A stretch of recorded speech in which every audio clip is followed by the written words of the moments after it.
Well, I was there. I don't know. Maybe my So, pseudonym doesn't like you.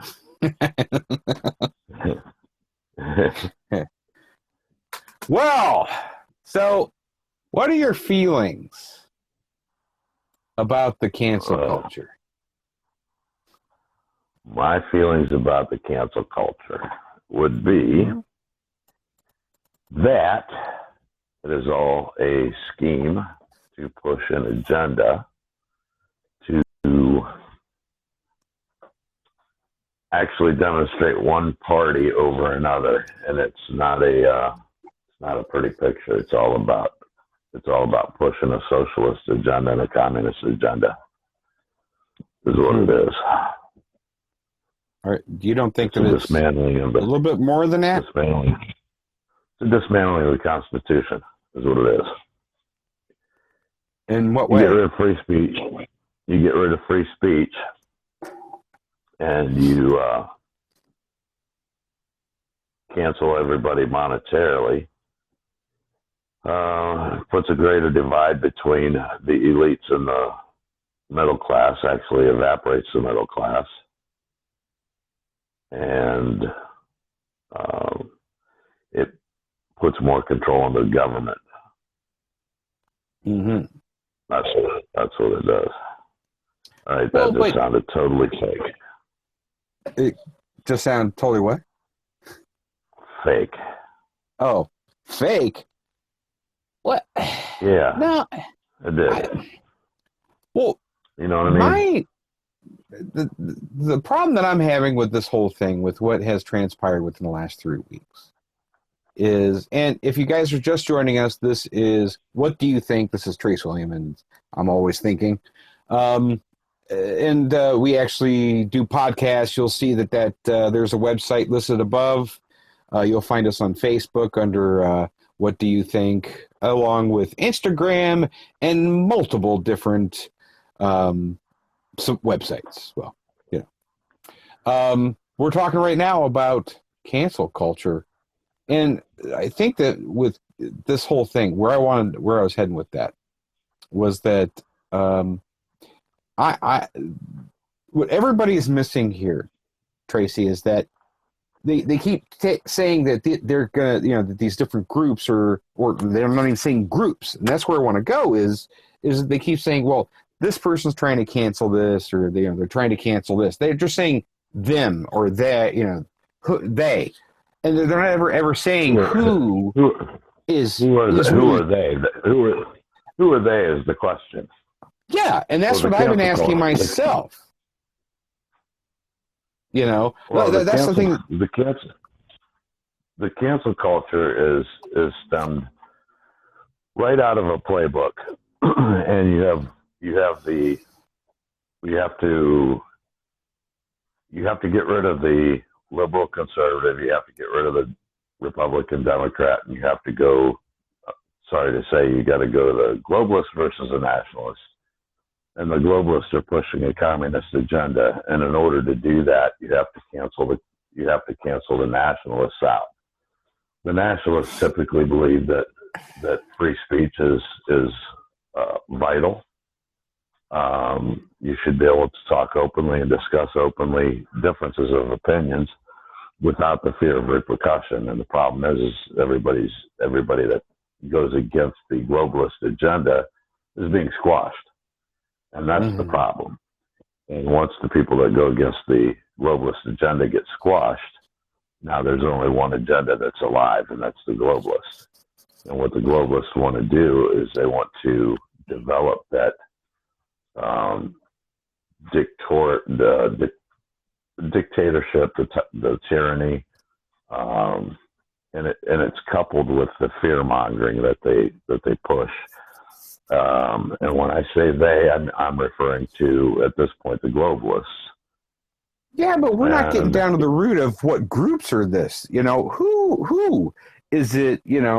Jack in the PTA that's down the street, or who is it that's really, in essence, that the front of who is trying to cause all this. so, who are the globalists? The globalists would be. You The really think it's globalists would be globalists? the people. Yes, I do. The globalists. I think it's pushing people the that have agenda. nothing better to do. I really, seriously. Well, Let's get down to the minute. Look at the minute picture here.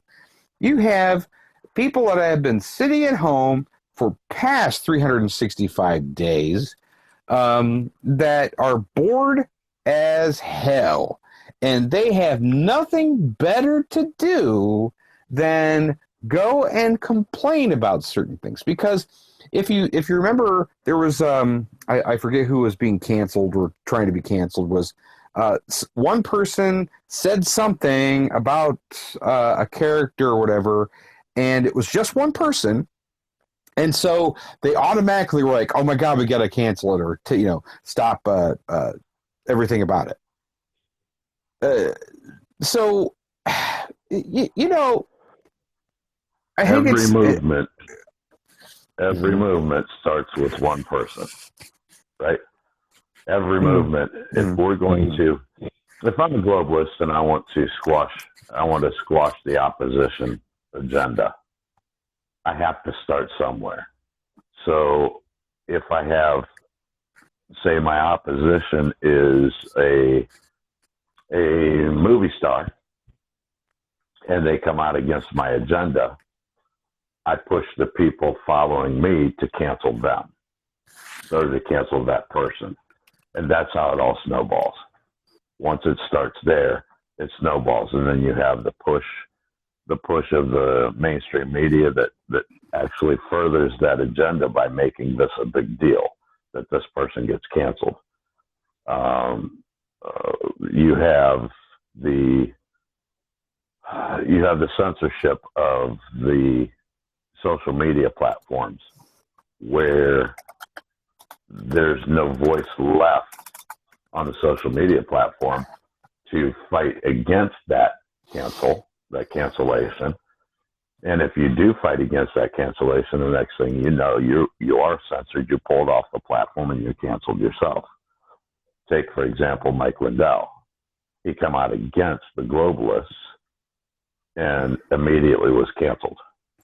Well, yeah, that definitely, I disagree with way that was all handled. That's crazy that they ripped out all his products out of the stores, and he's there. He's got, like, I think is the number of employees that has like 500 in the one warehouse, and yeah, they've totally tried to disassemble someone that is has their certain beliefs and spoke out to what they thought, and no one can speak about anything anymore. If you do, so then they attempt to try to take you out. So what is that? What is that taking? So what is that taking away? Well, that's taking away, of course, other person's perspectives and views. Yeah. That's taking away his First Amendment right of free speech. Correct?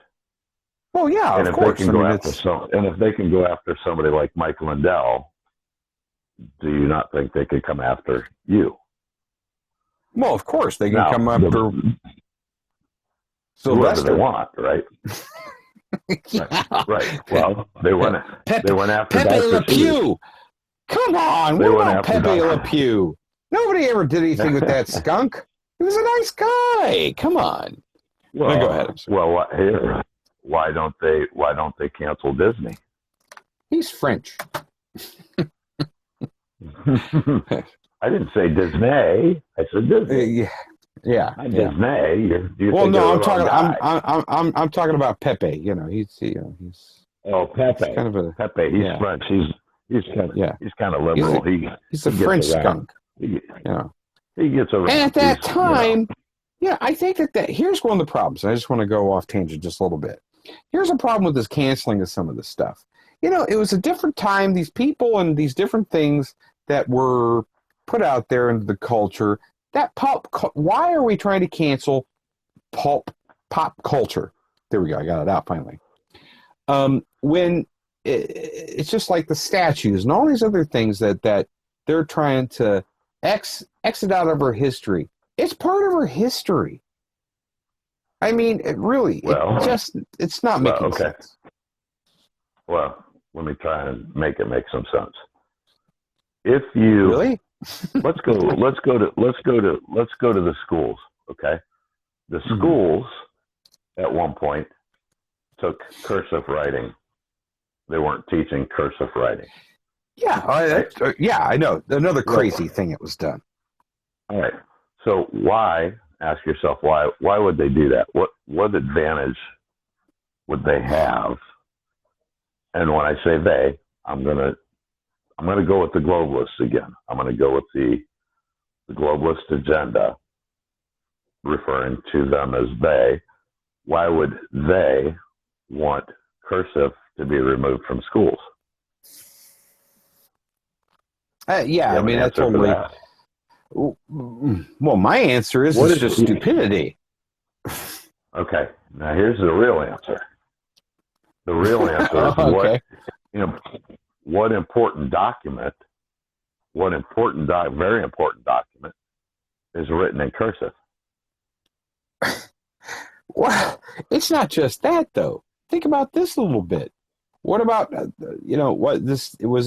premise of the whole thought process, why I say it's stupid, is because when you sign a document, you need to know how to sign your name as a signature. I just wanted to throw that out there. Not with everything going digital, right? That's you can have it. Actually, yes, you still have to be able to sign your signature even electronically. Adobe and the multiple different apps that you have to sign the documents, you actually have to sign your signature, or they hope that you do, for legality issues. But there's many contracts that all they require is a digital footprint that you agreed to. Once you hit agree, that digital footprint is put on there. That is your digital signature. Sure. Yeah, that's true. Okay, too. So if they transform everything to that, then you don't need to sign your name in cursive any longer. But here's the problem. The Constitution of the United States is written in cursive. If people don't know how to write cursive, they don't know how to read it. And if the Constitution is removed from every aspect of a digital footprint, where it can be erased right from the internet altogether, the only place to read it then is the Constitution itself. And if you can't read cursive, you can't read the Constitution. Therefore, you don't know what it says. So let me tell you what it says the globalist. I mean, you're kind of using the globalist aspect, but I mean, I think that it's. I don't think that it's that dark. I think that it's just that these people have thought that I think that the different generations that are coming forward for the future, it's an archaic way of writing. Who knows? I'm just throwing it out there. I know what you're saying, but you have to look at the bigger picture and what do the globalists represent. A nationalist represents my country first. And if you have a nationalist world, that means every country believes the same thing, that it's their country first. When you have the globalists, what they try to do is they want open borders. They want one world government, one world monetary system, one world religion. And if they can accomplish that, then they can push the, dare I say, communist agenda, which is exactly what they're trying to push. I don't think it goes that far. But it does Wikipedia for cancel culture. I'm just going to take it back to cancel culture. Cancel culture. Wikipedia says this as the meaning of it. Cancel culture, or call out culture, is a modern form of ostracism in which someone is thrust out of social or professional circles, whether it be online, on social media, or in person. Those who are subject to this ostracism are said to have been canceled. So the expression cancel culture has mostly negative connotations and is commonly used in debates on free speech and censorship. So, Well, yeah, okay. I mean, the cancel culture, you have to understand that people are used as pawns. And when the people are used as pawns, you have, and that's why division is so important to a globalist. To divide, to get people to within the borders of our country, and not only our country, the borders of other countries as well. But let's just use our country for example. In order to create a division, you have to label everybody with different labels, correct? So you have the rich versus the poor, you have the gays versus the straights, you have the blacks versus the whites, you have the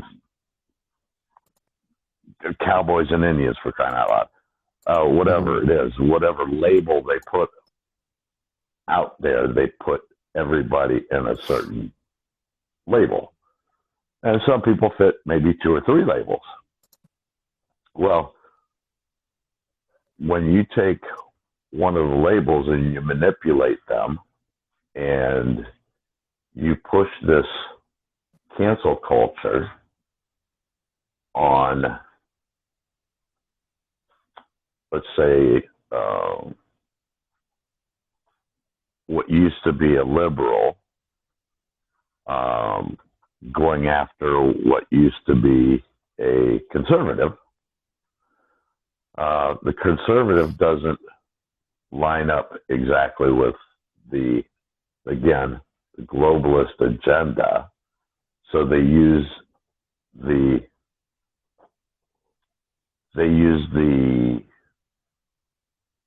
how do you put that?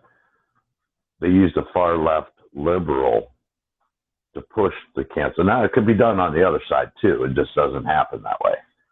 You don't see the conservative side canceling anybody, right? That's not usually where it comes from. It usually comes but from we one don't know direction and who's not the actually other. doing the canceling, though. We don't know who's doing it. Oh, we do. We do. Well, we have the. I mean, you can theorize who's doing it, but my question is. My question, though, is here, and this is just kind of to anyone and everyone and anything and you name it. But the problem is that no one's trying to bring out who the sources are as to why they are doing it and or who they are from the front. Just even is Joe Schmo. They're not really, none of the news is. Even Fox with some of the reporting, they're talking about Gen X and stuff like that. But here's what happens is when you get into the mainstream media also pushing the globalist agenda funded by certain people, the funding comes in to push a narrative, to push an agenda. And one of the ways to push the agenda is with the cancel culture. And you have people that have been bought and paid for in Hollywood, in music, in news, in TV shows, in radio, social media.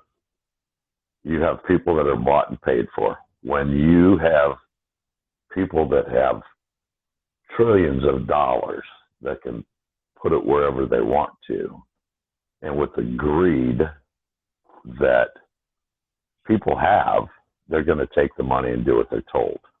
Now, if they can't be bought with money, they get put in positions where they're blackmailed. And if they get put in those positions where they don't want information to come out, well, then they do what they're told. And it goes further than that. But the problem with all of this is nobody looks at the macro situation. Everybody looks at the micro. And when you're looking at the small picture, you question, okay, this is stupid. Why would anybody do that? Whereas if you look at the bigger picture from 1,000 feet, you see what these folks are doing. And if you don't do your own research and you just listen to the mainstream media and you listen to these people that have a platform from Hollywood, from sports, they're going to tell you what to think. And that's where the danger lies, is when they tell you what to think and you think what they tell you to think. Now, cancel culture comes when they tell you to think what they want you to think and you don't think that, you become canceled. That's where your cancel culture comes from. But how long has this been going on? Not to phrase a song. How long? No, Yeah. this has been going on. This is within our country. This has been an agenda being pushed from the beginning of our country. And it has been a slow process to destroy the United States from within. Through the research that I've done, I've developed an opinion. My opinion is that the Revolutionary War only ended on one side. It was America that stopped the Revolutionary War. The Crown of England did not. And I think a lot of it is stemmed from there, and the Crown has used other nations.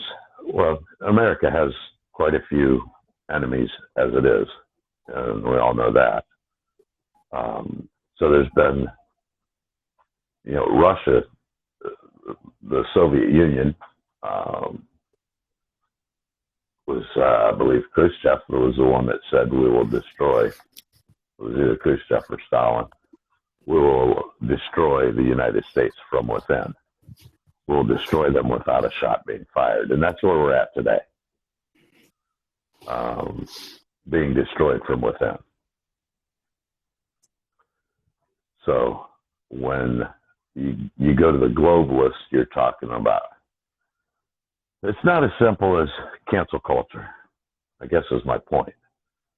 It's a whole conglomeration of things, attacks from different areas, that actually leads to the demise of the United States from within. And if we don't wake up to it, we're going to lose the country.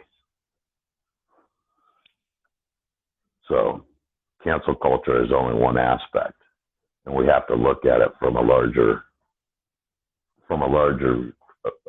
higher view than just from the ground. You have to look at the big picture. Yeah, but why are they attacking these things that really don't have an effect on something as deep as you're going? I mean, we're talking like Dr. Seuss books. What? And then they attack a singer because of something he said or recommended or tweeted, and all of these things. They're so minute and they're so childish. So where does that all fit into the grand scheme of the whole thing? I mean, really, I don't see where some of these other small little things that, these things that they're attempting to cause people to lose their jobs and just over stuff that just the puzzle, they're like puzzle pieces, maybe. I don't know. That's exactly right. They're puzzle pieces. And if you get enough of those puzzle pieces together, you get the complete puzzle. You get the complete picture. So each one of these things is a puzzle piece, and you're absolutely right with that. I just don't see where it's a globalist thing, though. I mean, that's the Well, you know me. I'm a little bit grounded differently. So, well, the globalist thing comes.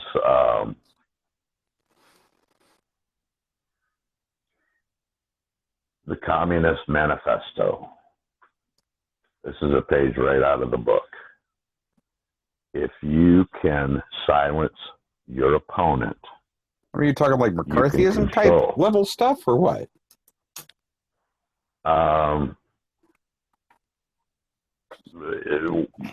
Worse than that. What's the name of the book?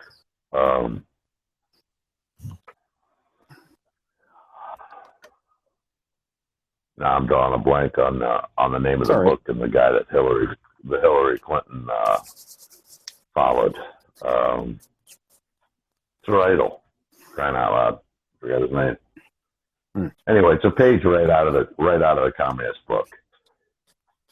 In order to promote a communist movement, you have to shut down the opposition.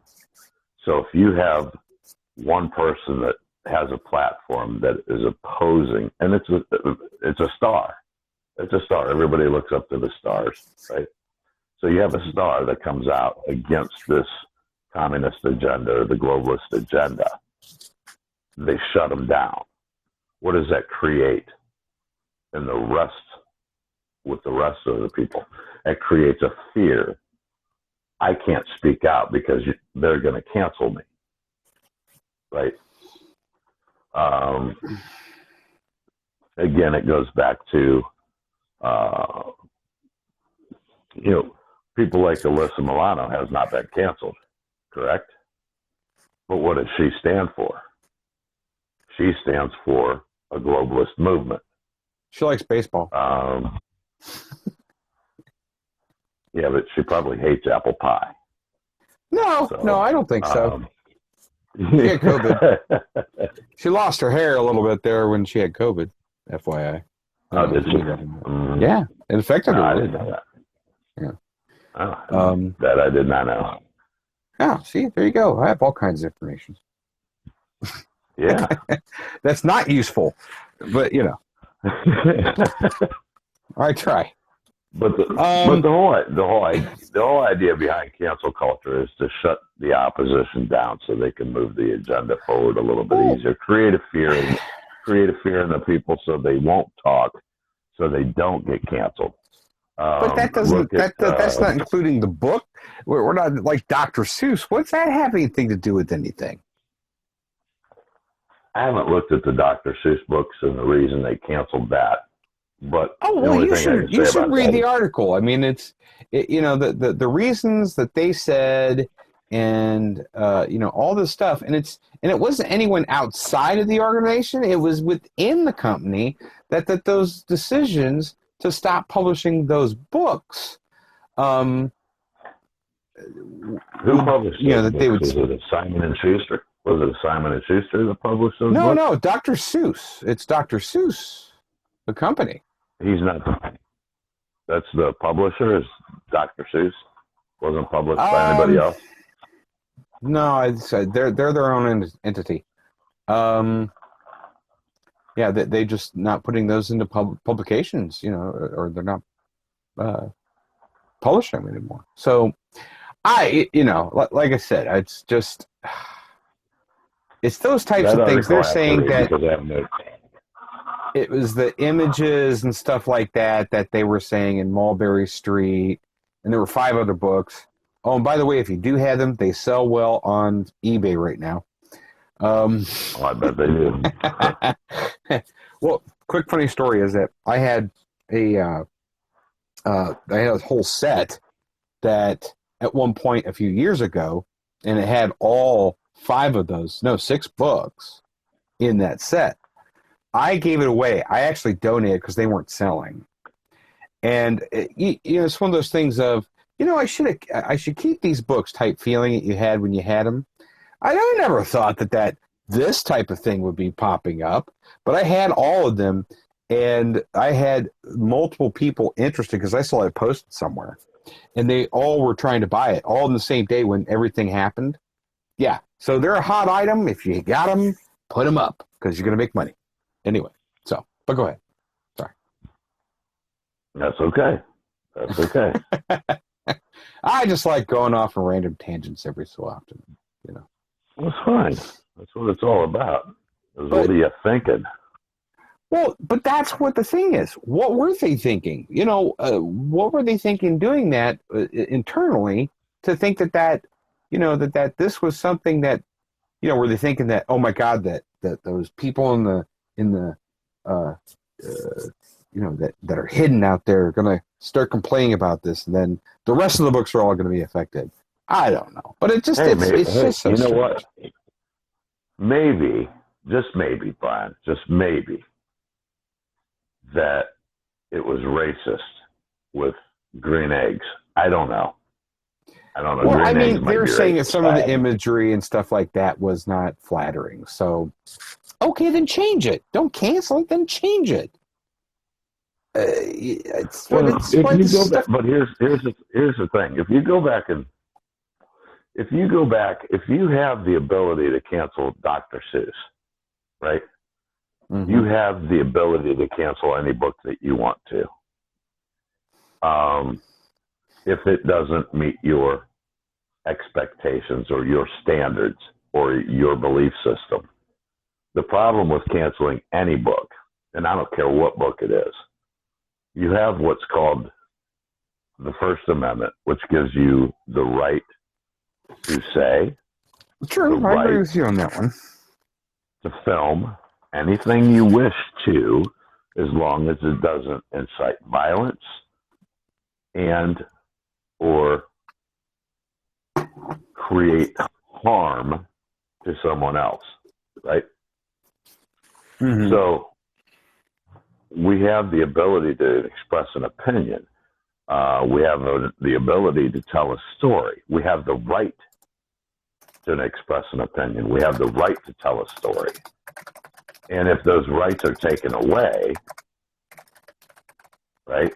If those rights are taken away, then only one side has a voice. Now, if you can take away history, which Dr. Seuss's history, right? Because it was a very, very popular set of books for all children growing up until today. And now today, it's not popular. It's canceled. We have Dr. Seuss no more. Wasn't there something about book burning before?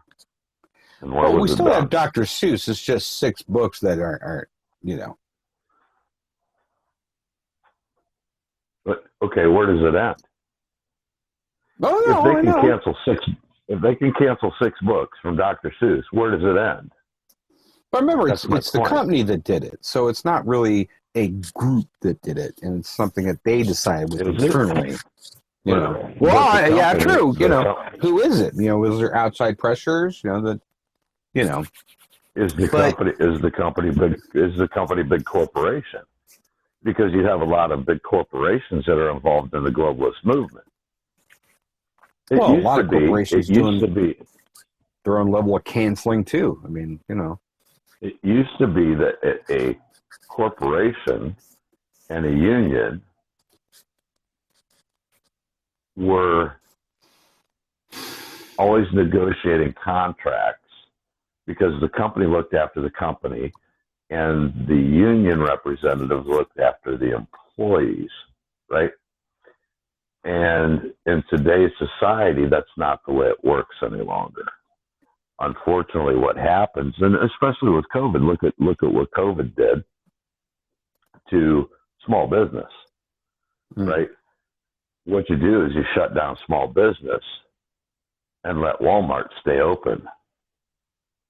You let the big box stores stay open, where mom and pop's nickel and dime shop on the corner has to close because they can't operate with that didn't make sense anyway.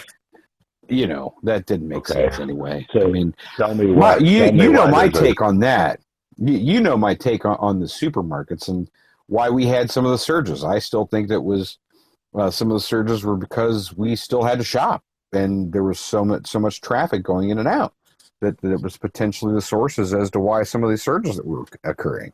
But again, there's no scientific information for that, but it's just a theory. So we the people get scared. Okay, we allow a fear to come into us, and the fear of unknowing, and the fear of what the fear of the agenda that was being pushed upon us. Mm-hmm. So we stayed home, and remember, it was 15 days to flatten the curve. We're on day, 368, 369, 367? It's been over a year, right? And the economy's still not opened up. And we still have the big box stores making money hand over fist, while the rest of us, well, I shouldn't say the rest of us, because fortunately I've been able to work through the whole thing.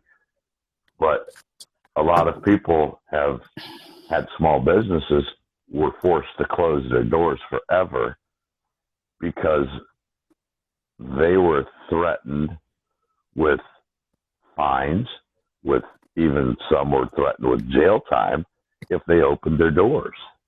And yeah, but that's only certain states that were that way. That for a while. And what states were they?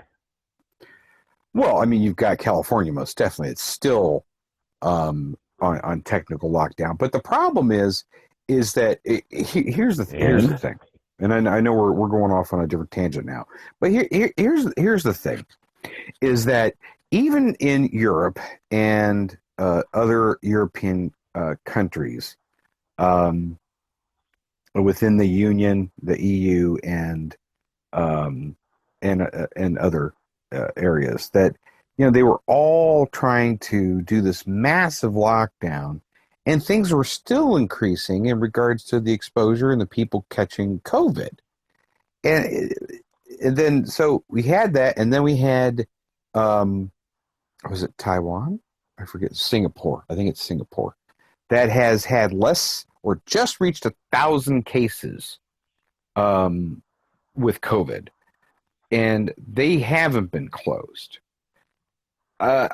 You'd think that we would be looking at the science on that and saying, okay, well, what's the common denominators here? But our country seems to not want to look at everyone else and see what's working, what's not working.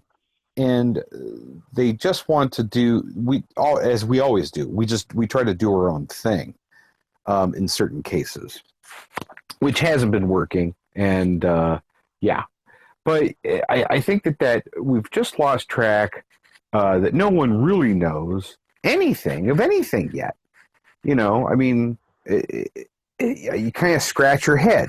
Now they're saying that 6 feet was, now they're trying to figure out, well, who said 6 feet was the prime distance for everybody? The news did. And so, you got all these different things. Now they're saying 3 feet for the schools. The kids could be, housed in a classroom 3 feet apart. Well, who says 3 feet? They even said at one point that because of the way that we talk or spit travels, it like 30 feet. I just think that we just really don't have a true grasp on what really was the true let me go back, the common denominator of why people were catching it as quickly as they were catching it. I digress. Well, okay. So let me try to explain some of that. How's that for you there, Becky? Well, Becca says, I mean, really, here's where we go with this. Again, where, down the street or depth? I don't know. You started with cancel culture. Yes. Now we're on the lockdowns. Okay. Yes. Yeah. So what we have is a fear generated in the people, and not only in the United States but globally. Right. Mm-hmm. Mm-hmm. It was a global pandemic. You talked about the EU. what was the EU all about? The EU is all about a global movement, right? Let me ask you this, and I'm not saying that the C-19 wasn't real or isn't real. I believe that it is. However, if you look at the numbers of total deaths in 2020 versus the numbers of 2019 or 2018, is there any real difference in total deaths? Now, if you use logic, and we have, I think we finally hit 500,000 supposed deaths of COVID, of the virus, over the course of 2019 to 2020 to 2021 to today.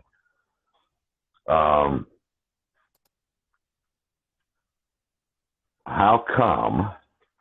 And I think as of January 1st, we were at somewhere around 300, almost 400,000 deaths, supposed deaths from C-19. How come the total number of deaths in this country didn't raise substantially? Where did all the flu deaths go? Where did the pneumonia deaths go? Well, yeah, that's definitely, look at New York State and the miscounting of the deaths from the nursing homes, okay, and so, that being just a small microcosm of where the reporting is definitely bent, and or the accuracy of who had what and in their passings, which is truly unfortunate, of course. And do you not think that was intentional? Well, again, who's to say? I mean, we don't know. But I will say this, though. It is suspect in regards to the way some of this stuff has been reported. But Okay. we've also seen the inaccuracies on multiple different fronts, on all kinds of different things. I think that what it's going to come down in the history books down the road, hopefully it's the right history, not something that we've just created, to come down that because of just the scare that we had and the potential issues that were occurring and the inaccuracies of the reporting of us not knowing what the hell we were doing and not knowing how this whole thing was going to come about and or be able to get out of it has been of question, and I think that's where some of these issues lie. But the thing here's one of the rubs, though, is that we have known for at least 20 to 30 years that this was going to happen, that it was either potentially going to be this virus or another superbug that we're going to come in contact with, that we were going to have to fight, and that we had this whole situation where the doctors were warning about it, and not doctors, but you know what I'm saying, that they were warning us about this long ago in regards to potential likelihood. Are you talking about Agenda 21 by chance? No, I'm just talking in reference to just, the doctors have been saying for years that this, is going to be a point where we're going to have an epidemic because, a lot of these bugs, super bugs, as they like to call them, are changing and morphing. So why are they changing and morphing? Because I'm not even going there. Well, we have to go there. But that's because of drug resistance. We keep pumping ourselves with all kinds of stuff to try to ward off these things, and our innate ability to ward them off are just not working anymore. But why are we why are we as a country pushing drugs on everyone? Who stands to gain from It's that? just not our country. It's not our country. It's pretty much every country. It's the pharmacists. No. We are the most, do your research. We are the most medicated country on the planet. Well, no, that's true. But I'm talking about just... So, who the stands to gain? Who stands to gain? You can't talk about just the one thing. That's the problem. Who stands to gain? I'm trying to keep it just in a scope of things. So. Oh, Okay. I understand, but you can't keep it in that. You can't keep it in a little bubble, because it's larger than that. It's way bigger than that. By over medicating the country, who stands to gain from that? Do you remember? You remember when government finally allowed the pharmaceutical companies to directly advertise to the American population? I believe it was in the 90s that they were enabled to directly advertise to the American people. Okay, and you can fact check that on me, but I am. Okay. 1985. 1985. Okay. Direct consumer advertising of drugs. Yes. Right. Okay. So now it's not the doctor telling the patient what the patient needs. It's the patient listening to the pharmaceutical ad, going in telling the doctor what they need. Okay. So the over medication is a twofold problem. It's the people thinking that a drug is a cure-all, but it was the agenda being pushed that allowed the people to think that. Again, another manipulation. And if you want to talk about people being manipulated, if you've never heard of Project Paperclip and Project or MK Ultra, research those, because this has been going on since 1946. Actually, MK Ultra was prior to that in former USSR. But it is a type of psychological manipulation in order to move a population to where, again, they want you to go. And they being the globalists. So during the Trump administration, you had a lot of avenues of globalist income being shut off with the closing of the borders, because you're looking at human trafficking, gun trafficking, drug trafficking, and the like. That was closed off at the borders. You have the central bank, which was the control of the Federal Reserve was moved over to the U.S. Treasury Department. You have a lot of avenues where money, then you have the executive order that says, hey, we're the favored nation, so you are trying to sell the drugs that you manufacture here. Well, you're going to give us the same price as you give. We're going to pay the lowest price that you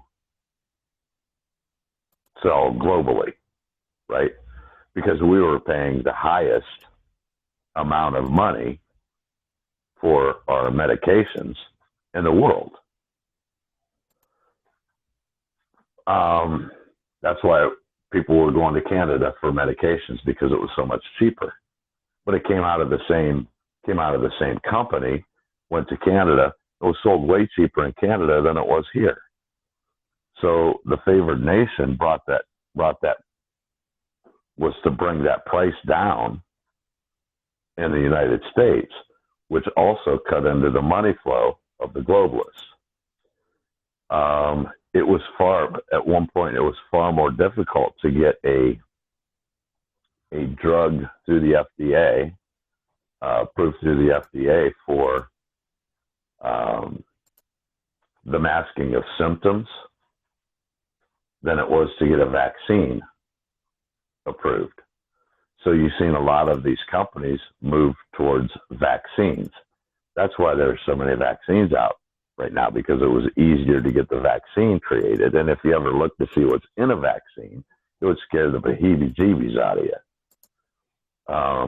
But it was easier for them to get the vaccine approved than it was a medication for a cure for or a mask for an illness. Well, but you know my feelings on masks, though. I mean, when you consider that. Go ahead. Not talking about a face mask. I was talking about masking the symptoms of a disease, or okay. So somebody has arthritis, so you give them an arthritis medicine, right? That was approved by the FDA.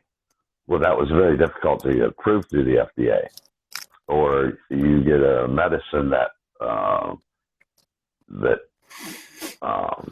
masks the symptoms of maybe a flu or whatever the case is. It became very difficult for them to get those.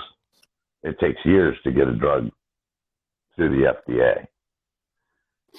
It doesn't take so long to get a vaccine through the FDA. Okay. So what I'm saying is vaccines became far more lucrative for the pharmaceutical companies. They earned money quicker on the vaccines than they did on the regular drugs.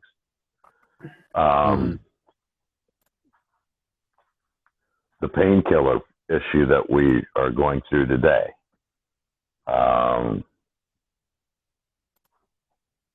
There was a medication that was stopped in, I believe it was 1997, to allow for the OxyContin movement,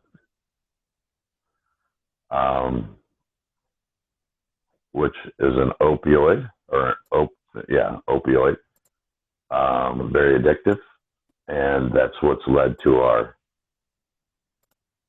drug pandemic that we're in today.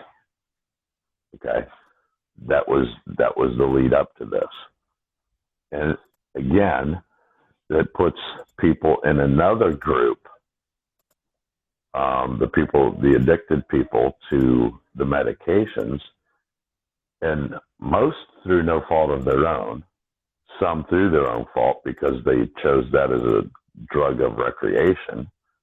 But a major part of these people, a major mass of these people, became addicted through doctors prescribing these medications to them.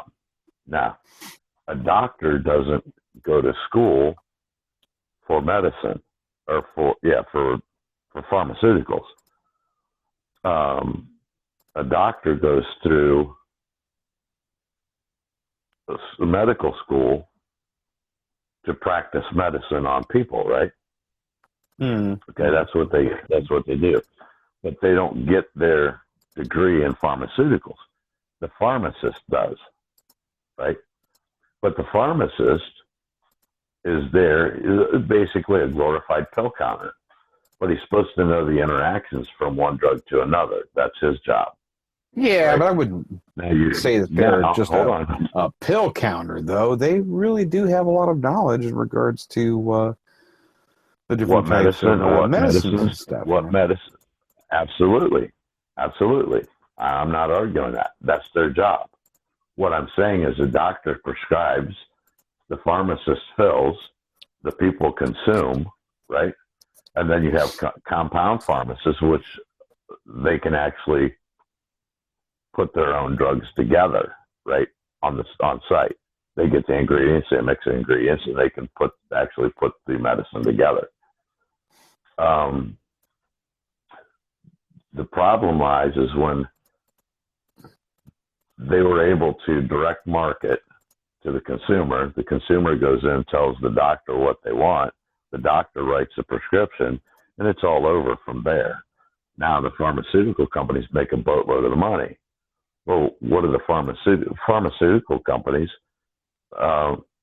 They're part of, again, the globalist agenda. And if they create a part of society that is non-functional because of the medicines they give, that makes it easier. That makes less people to control, because forget it. Those people don't care about what's going on in politics. They don't care about what's going on in the country. They don't care about what's going on in the world.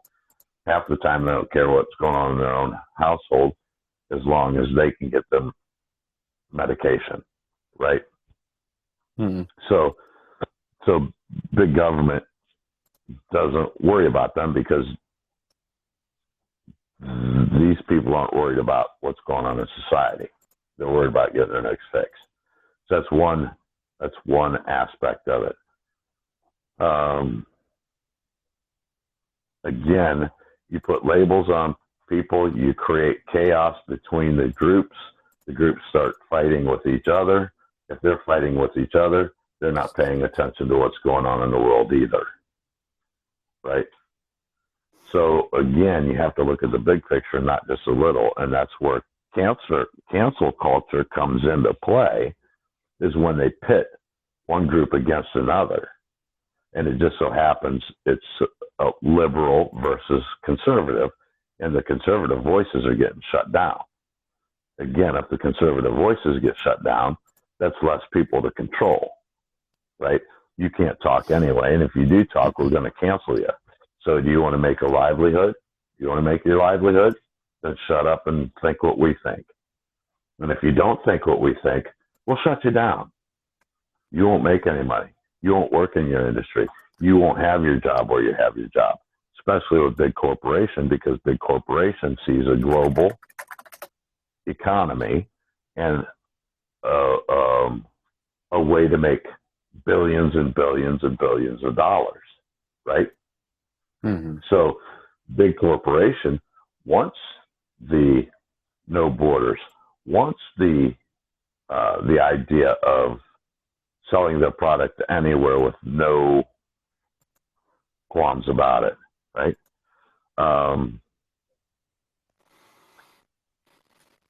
And the idea of, when you get into big corporation, you get into manufacturing. How much manufacturing has been lost in this country, and why? Manufacturing has been pushed out of this country due to high taxes, right? Both on real property and capital gains and income tax. So they've been pushed out of this country to go somewhere else where they can be more competitive. And if you get rid of the manufacturing base in this country, now this country is relying on somebody else for all the product. Well, who do we get our product from? China. So we become reliant on China for our products. We've got the new calling for everything, about America, manufacturing and buying from American manufacturers first before anything now. That's been okay. Put out there. But where did that come from? But where did that come from? What side did that come from? Well, that came from the nationalists. That came from the nationalist side, America first. So you bring your taxes down. You bring your corporations now you got the Democrats back. You give them incentive to be here. The Democrats are saying that now. It's their idea now. Well, they were backed into a corner. They're backed into a corner. They have nowhere to go. Not so much that they want to charge more taxes again. Well, they're going to get a fight on that too. I certainly when when you have the nationalists that came in and destroyed the globalist agenda that was being pushed here and upon us,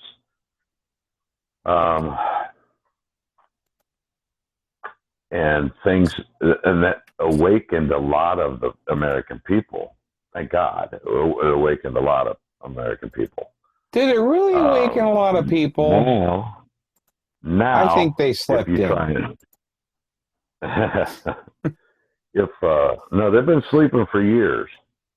Mm. Look, let me explain this. Conspiracy theory. Okay. Gotta watch now those. we're finding out. Now Cancel we're culture. finding out that a lot of the conspiracy theories weren't just theories.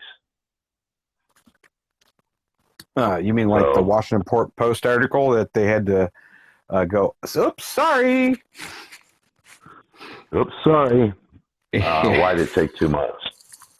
Yeah, well, I was wondering that too, Well, they said they found something in the trash can.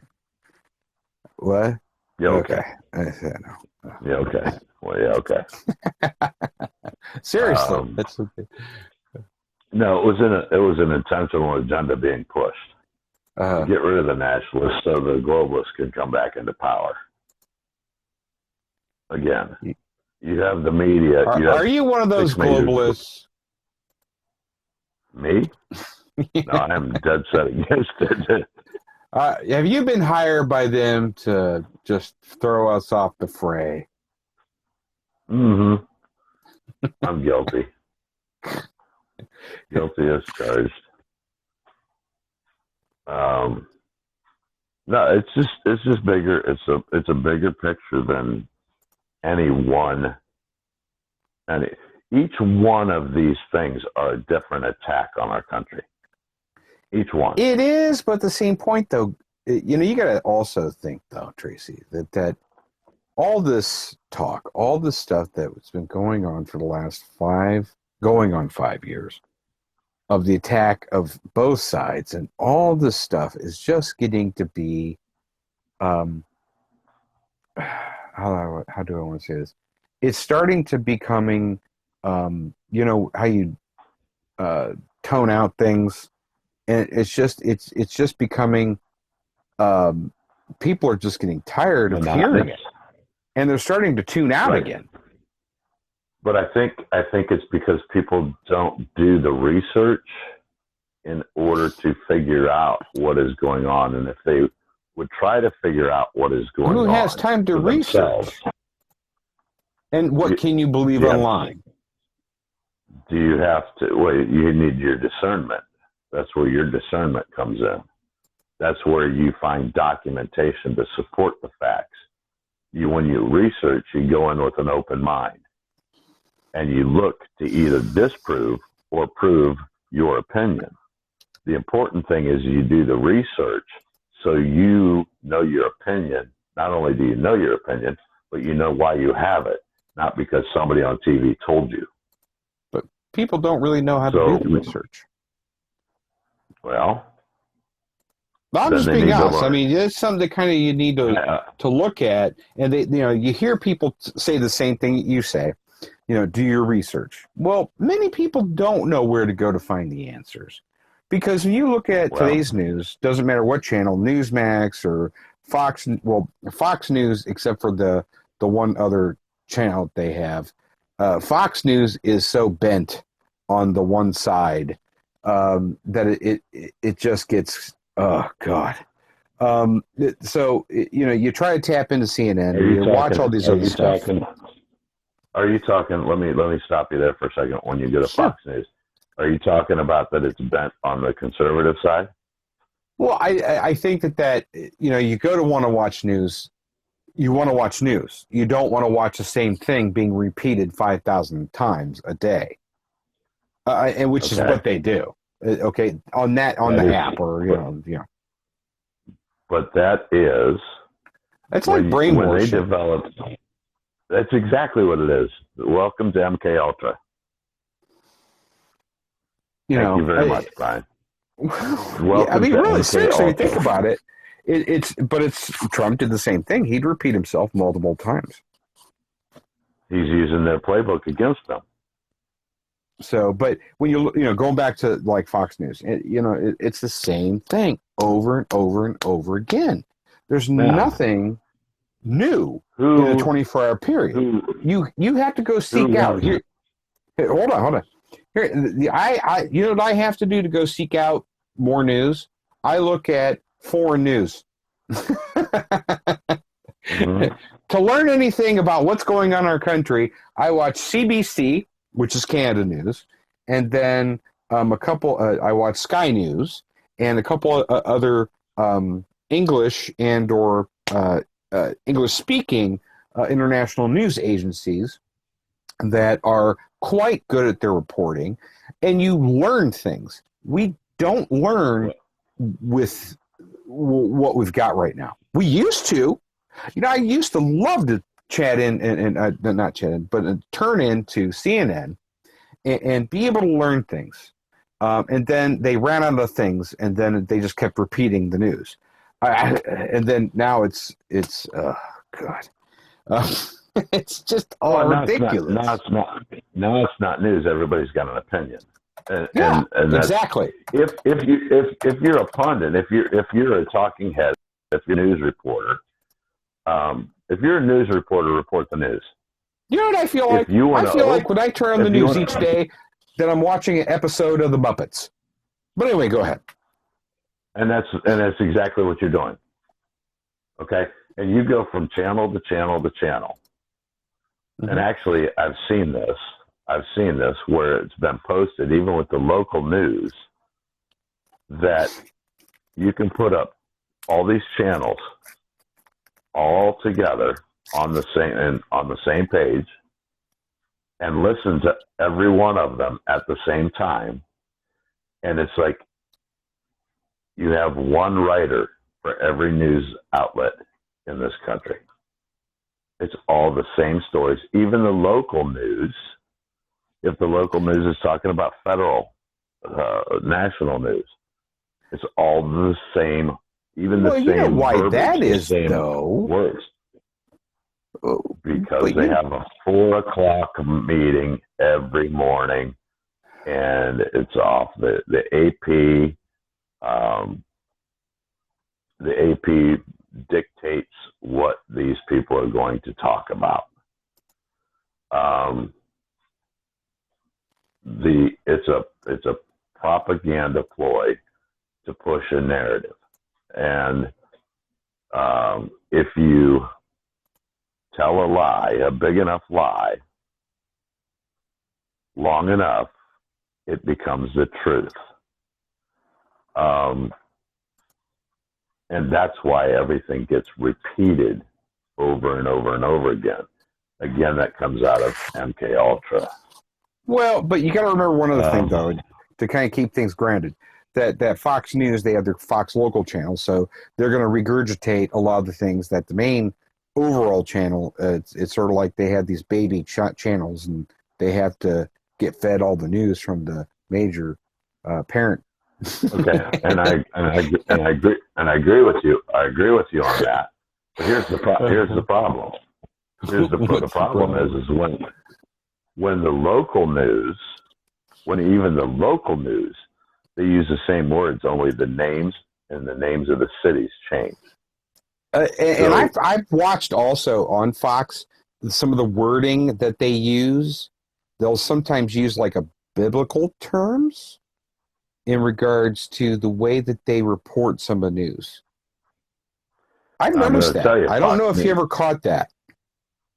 Fox News has changed. Well, because, again, Fox News has it's more religious. Let's just be honest. Well, they have a conservative. Okay, used to. Let's put it that way. You only have a few now. That's left that are conservative voices. Mm-hmm. Remember, who is running Fox News at this point? Disney owns them. Yeah, but Disney owns them. No. What's their names?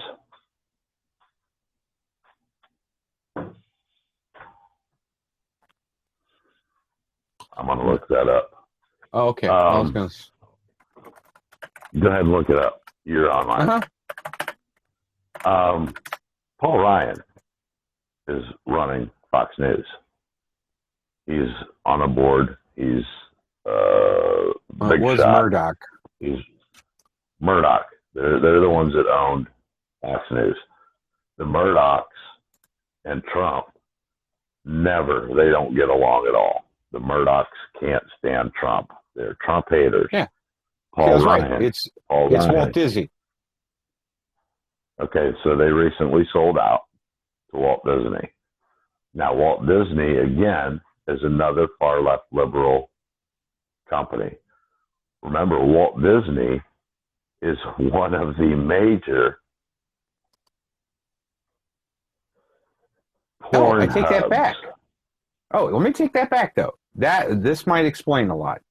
No, the assets that were not acquired by Disney were spun off from 21st Century Fox as the News Fox Corp.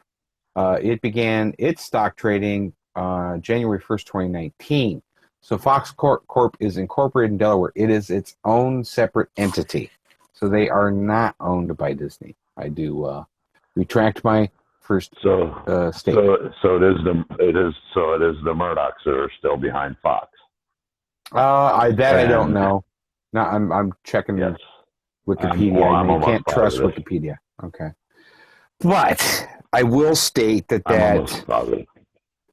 going back to what I was saying is you could really see the bent from both sides on all the news in certain factions. Like I said, the wording on Fox was sometimes just stating some different terms that you wouldn't normally hear on any of the other news channels. And it was oh gosh, starting to drive me a little crazy. It's like, can't you just use regular English? Yeah, but when you look now, I just want regular English. When Murdoch acquired Fox News went under a major change. A lot of the conservatives on Fox News disappeared, and guys like Chris Wallace remained behind. Chris Wallace is anything but a conservative. And again, you have never Trumpers that are running Fox News that are starting to push the same agenda that CNN is pushing, and that's why Fox News has lost a lot of viewership along with CNN. That's why you I don't have think so. They've been. Oh, no. They've lost a ton. They are not the number one news source. You have Newsmax and OAN. I believe both of them have surpassed Fox News. Well, no, they have increased their viewership. Yeah, definitely. I mean, but again, they're bent too. Well, they are bent. They are huge. Bent.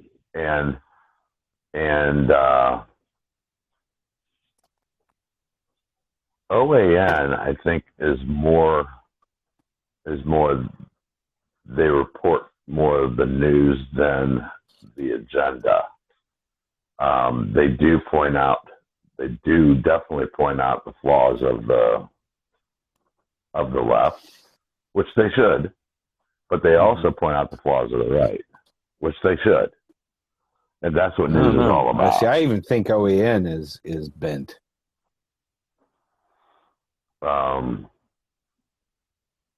And that's why you have a lot of these YouTubers that were on. Wasn't Trump's what's her face that was handling the press? Wasn't she? Yeah, wasn't she on OAN? Yes. Okay. See. See. See. I know something. But what did she do? What did she do? She come in and ask questions that nobody else would. Okay. She fought.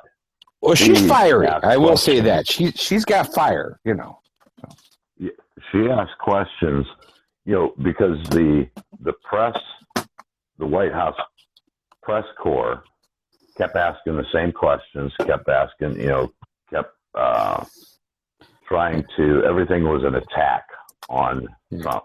Everything was an attack, right? Now they're just asking Biden how his dog's doing. Right. Why are they not going after Biden like they went after Trump?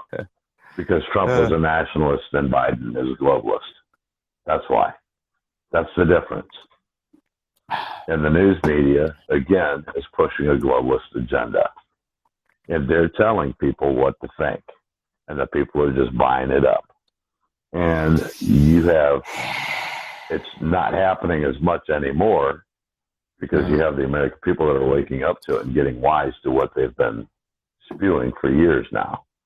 And they're finding out, especially if you do any kind of research at all, they're finding out that a lot of the stuff they've said was untruths. And a lot of times they've had to come out, retract what they said, and make a correction.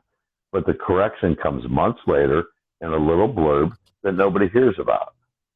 So the only thing that sticks in the mind is the falsehood they heard from the beginning. No, you do raise a really good point there. I mean, that definitely. Saul Alinsky. Listen, Saul Alinsky. That's the guy I was looking for. Oh, okay. Where was he? Communist Manifesto. Okay, that's the book. Yeah. That's the playbook that the globalists are using. Okay, and that was Hillary Clinton's idol. Okay, mentored by Robert Byrd. Who was Robert Byrd? Robert Byrd was a Klansman. It's documented. Look it up. He was a close friend to Hillary Clinton, George Soros. What is he all about? Look him up. He's an interesting character. Yeah, he's an interesting character. His quote was, "The culmination of my life's work will be the demise of the United States." He is out to destroy the United States. That's from Let me interject real quick. Real quick. So, for whoever's listening to this podcast, make sure to check out our Facebook page, What Do You Think? And this is What Do You Think? The podcast, as well as this is, I'm Always Thinking, and this is Trace Williams.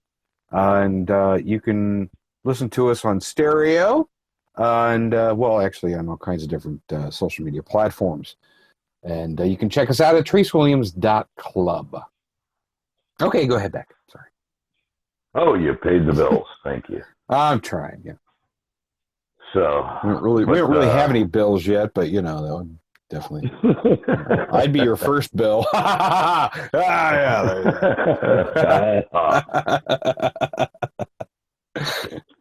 right after the rent, brother. Right after the rent. Mm-hmm. Yeah. Anyway, you're hosting rent. I'm joking. Oh hell, I'm your landlord. What am I saying? Anyway. There you go. Oh hell! Isn't there a thing? Isn't there a thing during this national emergency? You can't throw me out. Well, yeah, but I'm talking about web hosting. I don't think it's included in that. So. Oh, it is. That's my security. That type of housing. But, anyway, when you have people like that are behind people of authority in this country, and money talks, and we all know that. And how does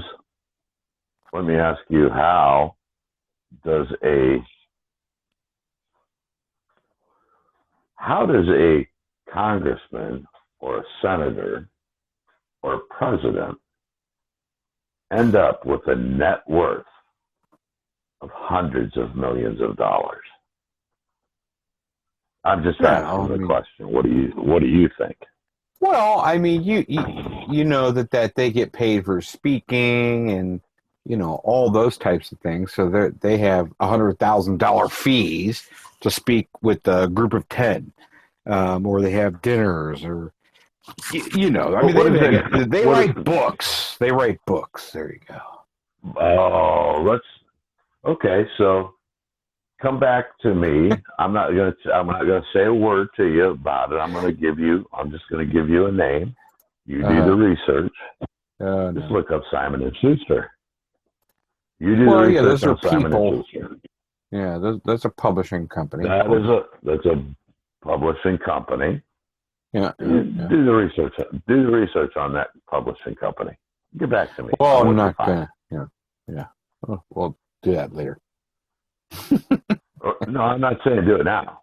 Oh, okay. I'm saying in your spare time, you look up Simon and Schuster. You find out who they are. That's funny. Spare time. Get back with me on that. Okay. So, and why all these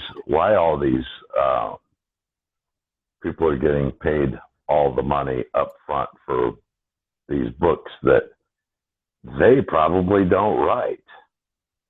Well, there's ghostwriters. Absolutely. Well, yeah, so it's cheap. You saves a lot of time. Pay a little bit of money to the ghostwriter, and look at my account grow, right? Heck yeah, do the same thing. I mean, let's just be honest here. What does Simon and Schuster stand for? What do they get?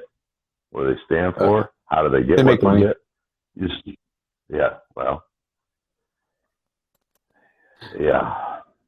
Look them up. Okay. And look at all their connections. So,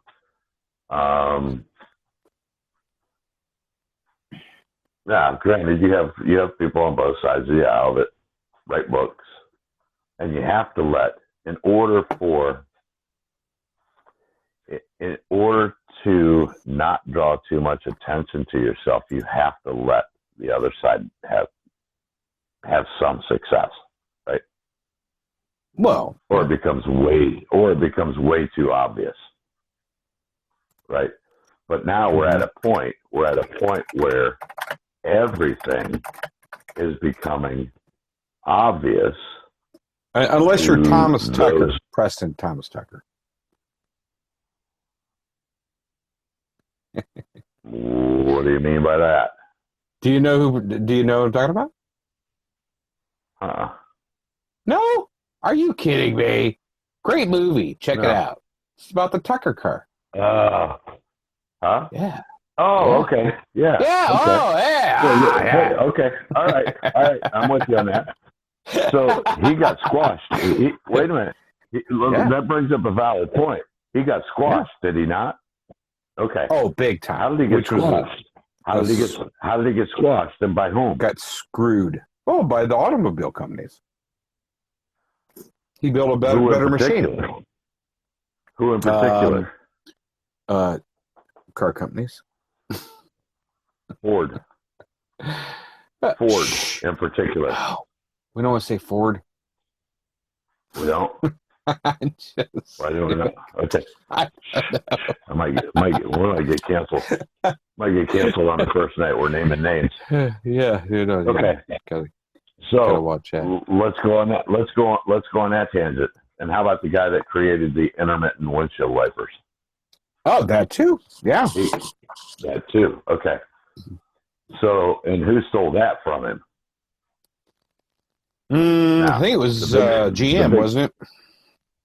The big three work together quite a bit, right? The big three automakers work together quite a bit. I don't know about today, though. I think that relationship is kind of soiled. That's because of the foreign ownership. I was going to say. Okay, so but let's go back to. Although Ford's still, I would say, primarily a quote-unquote U.S. company. There's a lot of the Ford people that are still on the board, by the way. So, but anyway, I digress. Why? Okay. Why would that hold true today, and not GM and Chrysler? Let's go back to 1907. What happened in 1907? 1907, there was a run on the banks, right? Okay, In I thought you were going to say it was a black hole. No, in 1907 there was a run on the banks. Yes, yeah. It was found out that FDIC, they weren't FDIC insured at that time. There were a lot of gold receipts out, and not enough gold to back them, and that was let out by, I believe, J.P. Morgan. It was J.P. Morgan that let that one out of the bag.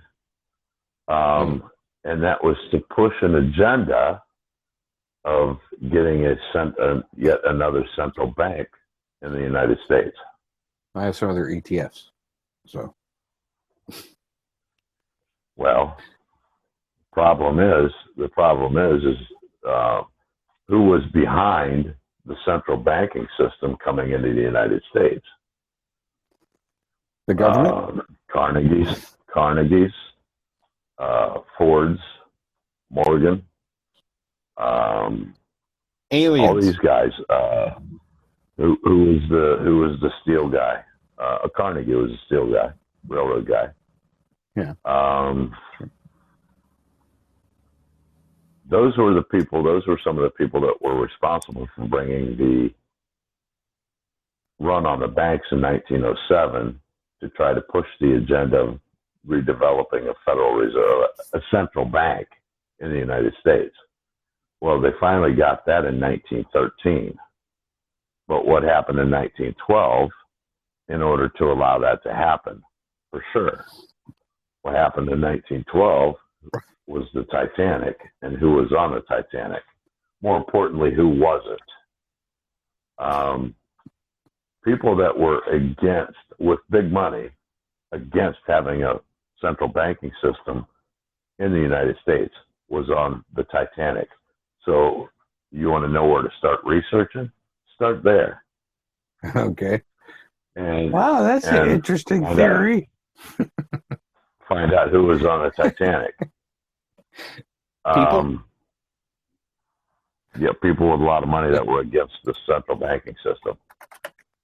So in 1913, in December, and I think it was either December 21st or December 23rd, while Congress was not in session. Hey, I know who was on the Titanic. I know. Leonardo Dicaprio. Go ahead. Yes, he was. Yes, he was, and he was. And he was a horny sucker. He was kissing on her as the ship was sinking. He was busy. So, yeah, that's what I'm saying. With Kate Winslet. Yeah, go ahead. But anyway, I think it was December 21st or December 23rd of 1913. Congress voted to establish another central bank in the United States. And it did so without a quorum present.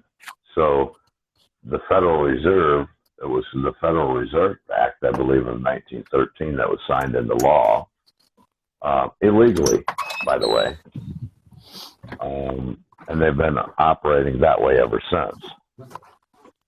So everything that you see transpiring today is an attempt to keep the central banking system within the confines of the United States.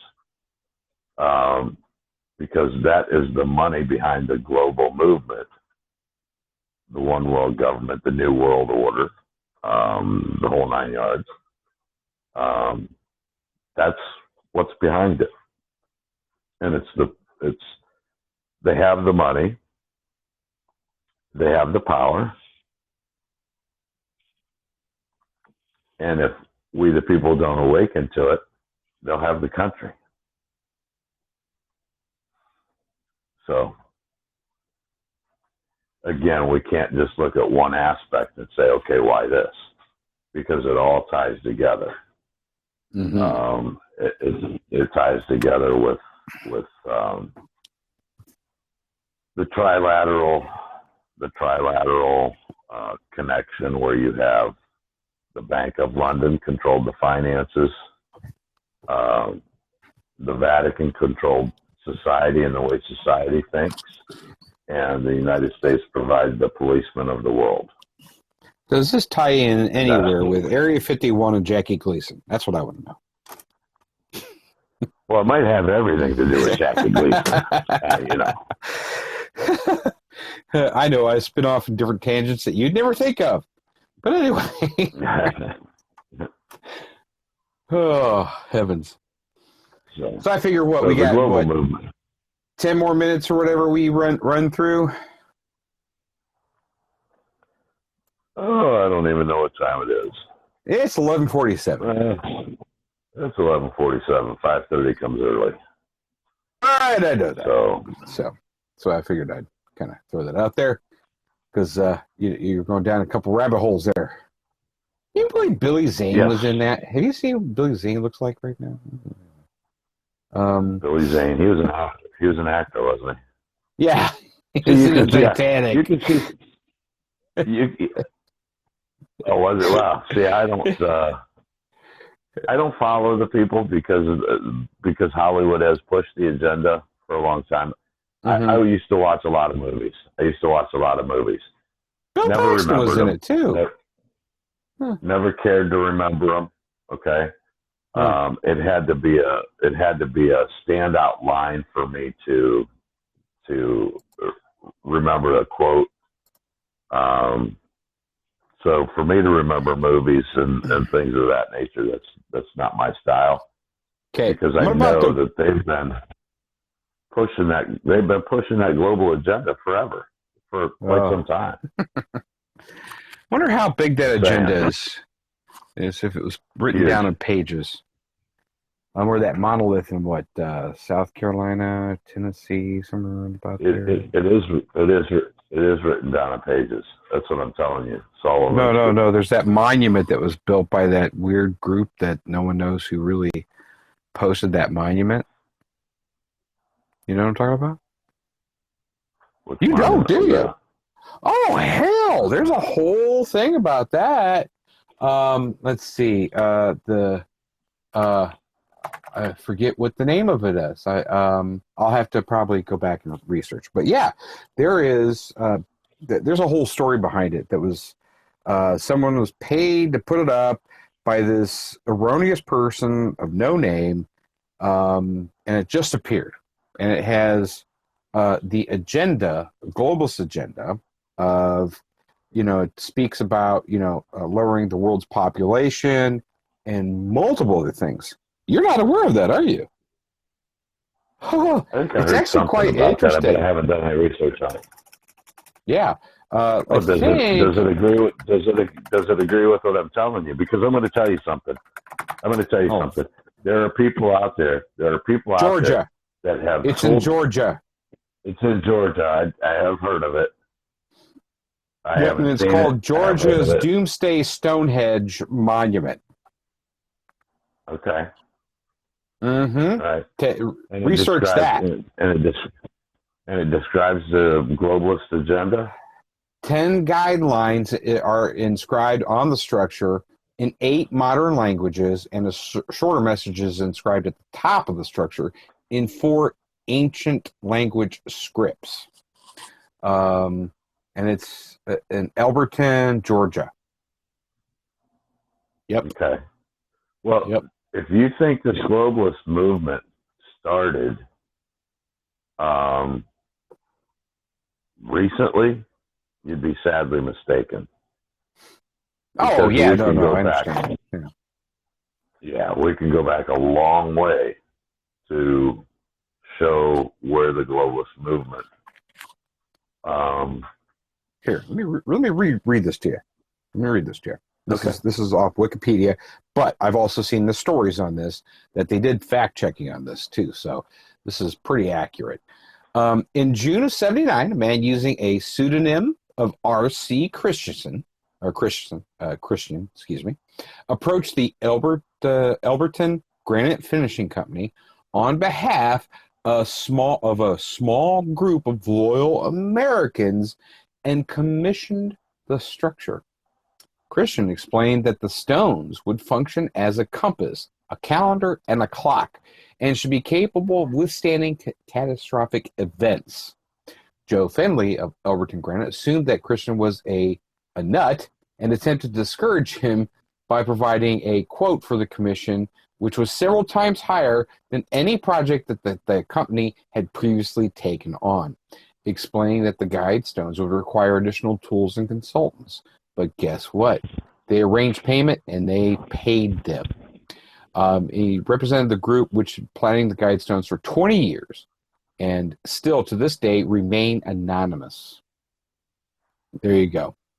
Mm-hmm. And it's on a 5-acre land purchased by Christensen in October 1st, 1979 from a farm owner, Wayne Mullenix. And Mullenix has children. His children were given lifetime cattle grazing rights to the Guidestone site. Quite interesting. You should take a look at it. It's pretty cool. I'll take a look. Look at that. Ha! I knew something that you didn't know. Ha! You did. Hey, I don't know it all. I know we can't.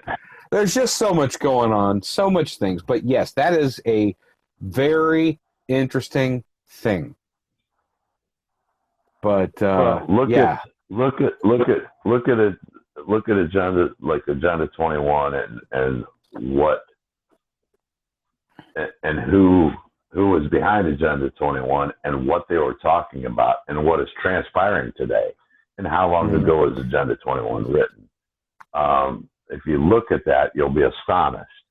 Well, this virus was man-made, correct? Then documented. Well, that's what they want.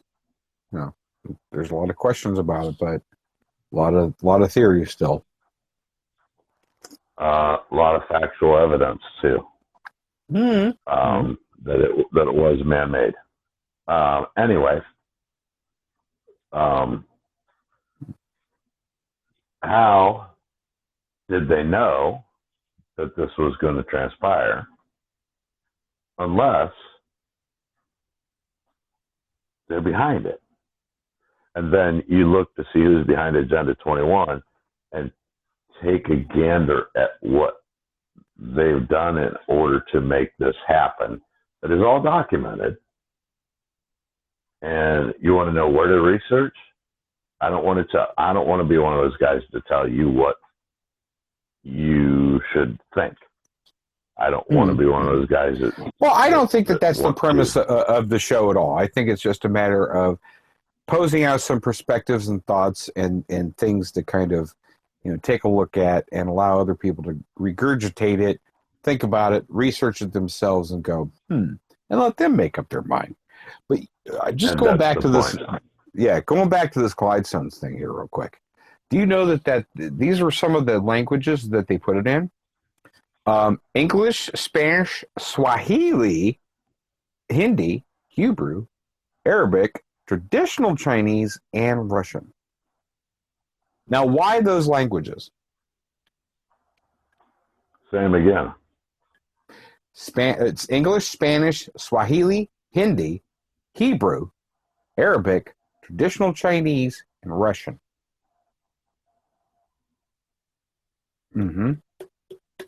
Makes you kind of think. Why isn't Cantonese on there? I don't get it. Actually, Cantonese is.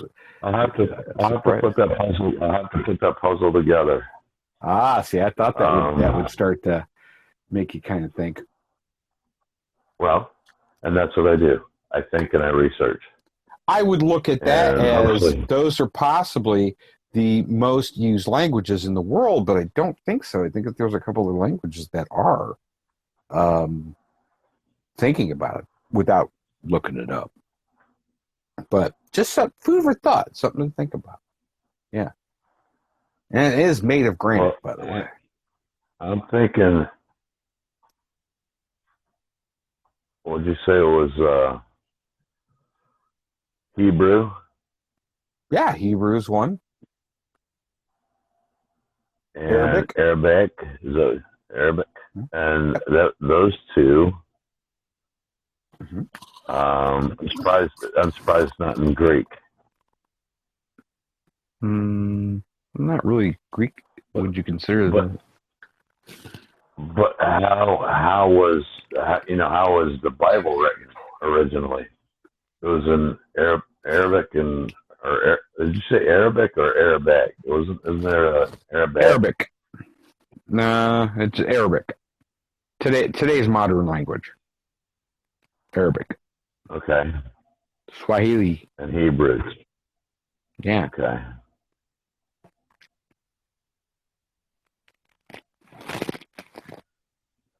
Because it is a mystery. I could probably. Well, let me give that some thought and. Yeah. But Spanish, Russian, obviously two major languages. Yep, Chinese as well. Chinese. Or Mandarin. Mandarin. No, I'd have to put that together. Yeah. If you're looking at Chinese, you're looking at Russia. Yeah. You're looking at a socialist economy and a communist society.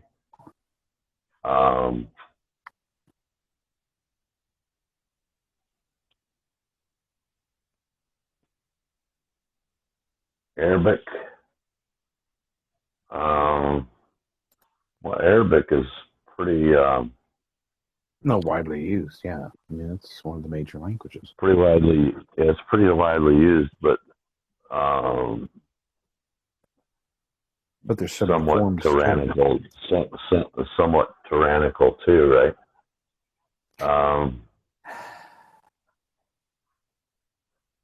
I don't know. I'll put that together. I'll think about that. I know. So I thought you'd find it interesting because that is something that is a mystery that I have seen a couple specials on that people have done some research on and tried to find out who the guy was, and they couldn't. I mean, he just popped up out of nowhere and built this. And it was did they It was in 1979. Yeah. Okay. So you got to kind of think, why Georgia?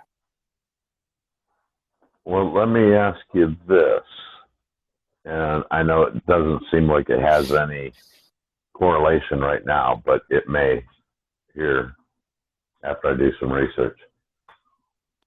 When was propaganda allowed to be used against the American people in the news media, from the news media? I have no idea. Well, that's something that could be looked up pretty easily too. I think it was 1972. Yeah, but you wouldn't consider it propaganda, though. Which is the same. No. I'm talking about the agenda. The whole agenda. Okay. Okay.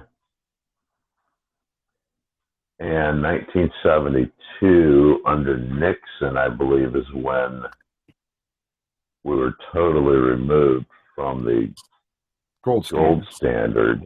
Yeah. And we're put on the petrodollar system, which again is part of the globalist movement.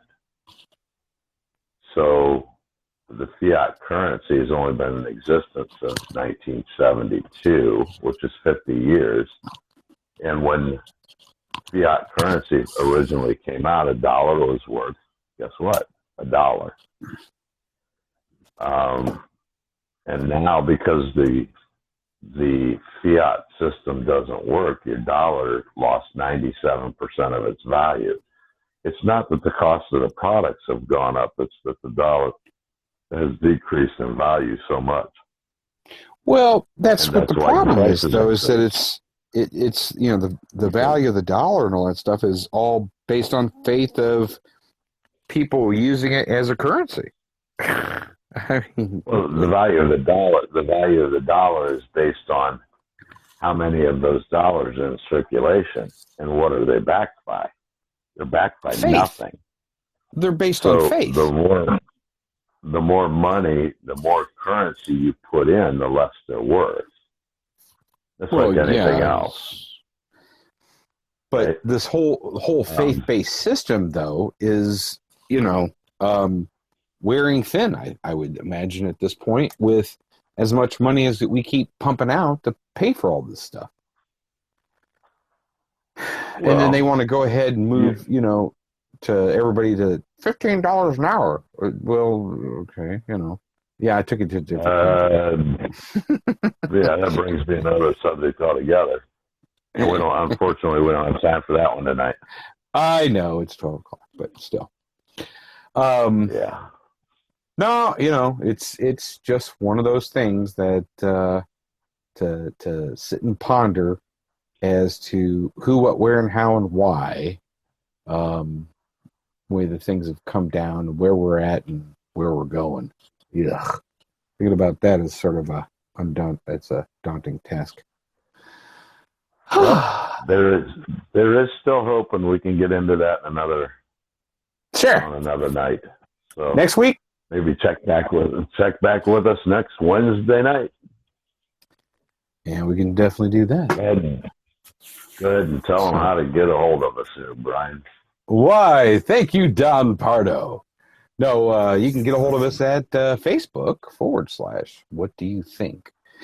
And TraceWilliams.club as well. You can find us on YouTube. What do you think? You can find us on Instagram. What do you think? And a host of other ones like what are the ones? Gab, yeah, Gab's one. Yeah, MeWe, Gab, Rumble. We're kind of we're all over. Made sure of that. So yeah, we'll do that. And if you have any questions or comments, definitely comment below, because we're going to post this on Facebook too, by the way. To definitely put in your 2 cents. And if you want, definitely tune in. Or if you've got any ideas that you would like to pose to us to talk about, any type of things that you're thinking about that maybe we didn't cover or you want to hear covered, let us know. And that's it for this evening. Any parting words there? Brian, yeah. Actually, I just want to thank those of you who listen. Thank you for listening, and thank you, Brian, for the good conversation. And until next time, folks, that's Brian, and I'm Trace Williams, wishing you a good night. God bless you and the United States of America. Until next time, what do you think? Good night, everybody.